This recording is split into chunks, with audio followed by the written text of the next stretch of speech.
Keyword: fantasy frogs. Specifically, frogs and frog-like creatures from Dungeons & Dragons. From Bullywugs and beyond, get ready to jump into some slimy fantasy science. Tongue twister time!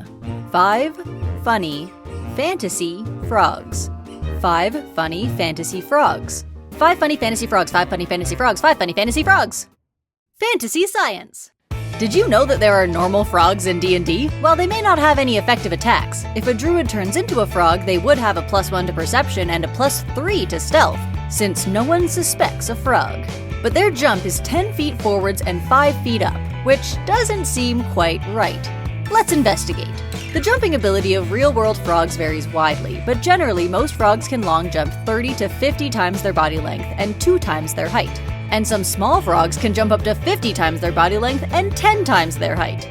Since the D&D frog is listed as a tiny beast, it seems like it should be able to jump way more impressively like those small frogs. But we have to take a closer look at what tiny means in this context. In D&D, tiny actually means between 12 and 24 inches tall and weighing between 1 and 8 pounds, which is way bigger than most frogs, but there's actually a real-world frog that fits the bill perfectly. The Goliath frog, also called the giant slippery frog, which is hilarious, is the largest frog species, growing to 13 inches and weighing over 7 pounds.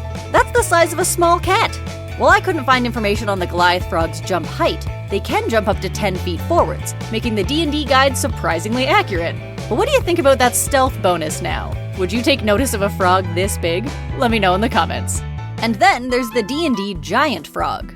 A few weeks ago, I used real-world frog jumping facts to state that a giant frog, being a medium creature 5.5 to 7 feet tall and 3.5 feet wide, should be able to jump at least 11 to 14 feet in the air and have a long jump of 105 to 175 feet. But, in my excitement, I neglected to take into account the squared cube law. To understand this law, let's go over some definitions. Square, cube, area, volume, and density. Square is when you multiply a number by itself, like 4 is the square of 2 since 2 times 2 is 4. And then cube is when you multiply a number by itself twice, so 8 is the cube of 2 since 2 times 2 times 2 equals 8. Area is the total space taken up by a flat object, or the total surface of a 3D object, and is measured in square units. For example, this shape's side is 2 meters, so the area is 2 times 2 equals 4 meters squared.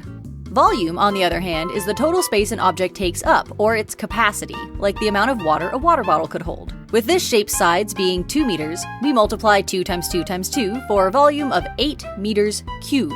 And then density is the ratio between an object's volume and its mass, or weight, on Earth. For example, we could have a solid steel ball and a foam ball with the same area and volume, but the steel ball is a lot more dense than the foam ball. Still with me? Excellent. So, the squared cube law explains how, as things get bigger, that thing's volume will increase way faster than its area. This limits how big things can get and how big things have to act. Let's say we had a perfectly square frog that was 5 centimeters long. Its volume would be 5 times 5 times 5 for 125 centimeters cubed. But a perfectly square frog twice as long, at 10 centimeters, has a volume of 10 times 10 times 10 for 1,000 centimeters cubed. If these frogs had the same density, even though the larger frog is only twice as long, it would be a lot heavier. And since strength of bones and muscles is related to their cross-sectional area, big things are weaker relative to their size compared to small things. Think about ants and elephants. While ants have these spindly little legs, those legs could support a whole stack of ants, while elephants need big, thick trunk legs to support just one elephant. So, all that said, a human-sized frog's strength unfortunately would not increase at the same rate as its size. If we look at similarly sized animal jumps, we have human records at just over 29 feet forward and around 7 feet straight up, red kangaroos at 29 feet forward and 10 feet up, and cougars at 39 feet forward and 29 feet up. Terrifying. With all that taken into consideration, the Monster Manual stats that a giant frog could jump 20 feet forward and 10 feet straight up, while a little bit low, overall, they're pretty reasonable. But I admit that reluctantly because it's way less fun than jumping 175 feet. Shout out to Favorite Statue 7 and Real Fake Wizard for pointing this one out to me. And if you ever notice I've miscalculated something, please let me know. I love learning new stuff and trying again. Living that scientific method life. Annoying Brian Murphy by applying real science to fantasy creatures. A frog hemoth is not real. A frog hemoth is not a frog. It's got hemoth in the name. It's not real. Can something bite you if it doesn't have teeth? In Not Another D&D podcast's first campaign, the cast asserted that since humanoid frog creatures Bullywugs have a bite attack, they must have teeth. Slap his teeth away. Yeah, they don't have, wait, Murph, frogs don't have teeth. I don't know what to tell you, man. I'm looking at the fucking monster manual and he's got a goddamn bite. But that's not science. Plenty of animals can bite you even though they don't have teeth. Animals like birds. They can bite you with their beaks. Snapping turtles, also beaks. Octopuses, even more beaks. Spiders, fangs are not technically teeth.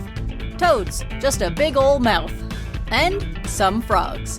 Now, surprisingly, there are some frogs with teeth, though they're only used to help swallow food, not to bite or chew. So, while Nadpod's logic of why Bullywugs have teeth was off, and what a Bullywug would use teeth for was off, since Bullywugs are frog-like and some frogs terrifyingly have teeth, Bullywugs could actually have teeth too.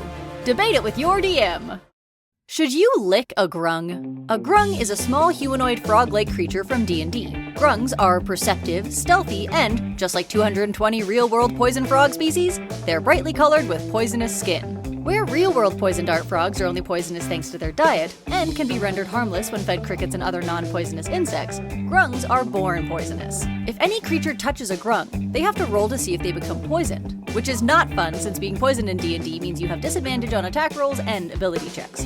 But where a real-world poison frog's bright coloration simply warns predators of the dangers of eating it, a grung's bright color indicates what additional effect you experience if you touch them. While some of these effects are just fully bad, like not being able to move laterally or being frightened of your friends from a green or orange grung, respectively, the other effects are strange and kind of hilarious. Touch a blue grung and you have to make a loud noise at the start and end of your turns, which would suck if you're stealthing, but funny if you're just trying to talk to it.